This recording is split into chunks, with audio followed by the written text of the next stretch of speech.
യെരൂശലേമിലേക്ക് പോയിട്ട് എന്താ ചെയ്യുന്ന ശിഷ്യനെ എനിക്കറിയില്ല, പക്ഷെ ഞാൻ തിരിയാൻ തീരുമാനിച്ചു. നീ തിരിഞ്ഞ് യെരൂശലേമിൽ ചെല്ലുമ്പോൾ, അവർ ഒരുമിച്ച് കൂടുമ്പോൾ അതിന്റെ നടുവിൽ യേശുകാരനോട് പറയാണ്, നിങ്ങൾക്ക് സമാധാനം. കേട്ടപ്പോൾ ഉള്ളത്തിൽ നിന്ന് തീരുമാനം എടുത്തവർ ഒരു തിരിഞ്ഞൊരു നടപ്പ്. യേശുവിനെ ക്രൂശിക്കാൻ കൊണ്ടുപോകുന്ന ഗബദയുടെ കൽത്തളത്തിൽ ആയിരക്കണക്കിന് ജനമുണ്ട്. യേശുവിനെ ക്രൂശിക്കുന്ന ക്രൂശിന്റെ ചുവട്ടിൽ ആയിരങ്ങളുണ്ട്. ഹല്ലേലൂയ. എന്നാൽ ഉയർത്തെഴുന്നേറ്റ ശേഷം അവൻ ആയിരങ്ങൾക്കല്ല, പതിനായിരങ്ങൾക്കല്ല പ്രത്യക്ഷമായത്. തീരുമാനത്തിൽ ഇറങ്ങി വന്ന 120 നടുവിൽ അവൻ പറയാണ്, നിങ്ങൾക്ക് സമാധാനം. കാരണം ഈ ബ്ലെസ്സിങ് മുഴുവൻ നിങ്ങളുടെ പുറത്തോട്ട് വീഴാൻ പോവാ. ഈ അനുഗ്രഹം മുഴുവൻ നിങ്ങളുടെ തലയിലേക്ക് വീഴാൻ പോവുക. ഇത് മറ്റാർക്കും ഞാൻ കൊടുക്കുന്നില്ല.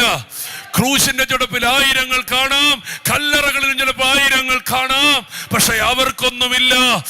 നിങ്ങൾക്ക് വേണ്ടി മാത്രം ഞാൻ പ്രത്യക്ഷമായിട്ട് നിങ്ങളെ കൂടെ പറയുക, നിങ്ങൾക്ക് സമാധാനം. ആ തീരുമാനത്തിൽ ചുവട് വെച്ചവരോട് പറഞ്ഞത്, നെക്സ്റ്റ് ദൂത് യെരൂശലേമിൽ നിന്ന് വാങ്ങാതെ പിതാവിനോട് കേട്ട വാഗ്ദത്തത്തിനായി കാത്തിരിക്കുക.